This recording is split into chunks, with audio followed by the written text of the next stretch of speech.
তোমরা সার্বিক কল্যাণ হাসিল করবে। রমজান মাসের বিশেষ আরেকটি ইবাদত বেশি বেশি দান করা। সবসময় দান করেন, কারণ অভাবী সবসময় রয়েছে মুসলিম উম্মায়, কিন্তু বিশেষ করে রমজান মাসে দান খায়রাত করার আরো বেশি গুরুত্ব রয়েছে আর ফজিলত রয়েছে। নবী করিম সাল্লাল্লাহু আলাইহি ওয়াসাল্লাম সম্পর্কে সহিহ বুখারীতে রিওয়ায়াত রয়েছে।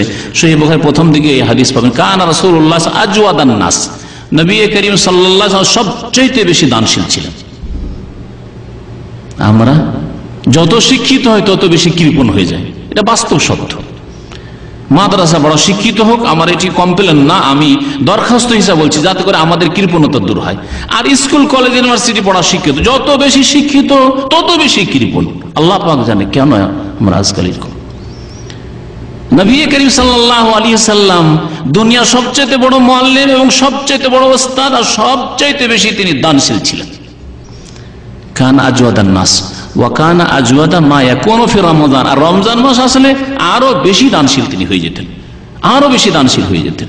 জিবরাইল আলাইহিস সালাম যখন সাক্ষাৎ করতেন এবং কোরআন শুনতে আসতেন, তখন আজওয়াদা বিল খায়র মিনার রিহিল মুরসালা, প্রবল বেগে যে ঝড় বাতাস বয়ে আসে তার চাইতে বেশি দ্রুতগামী হয়ে যেতেন রাসূলুল্লাহ সাল্লাল্লাহু আলাইহি ওয়াসাল্লাম দান খায়রাতের ক্ষেত্রে, দানশীলতায়। এই হচ্ছে রাসূলুল্লাহ সাল্লাল্লাহু আলাইহি ওয়াসাল্লামের উত্তম আদর্শ।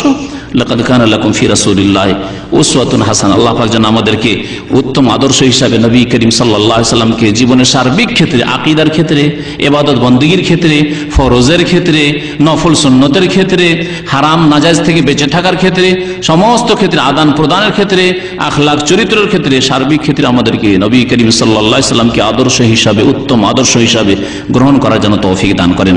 রমজান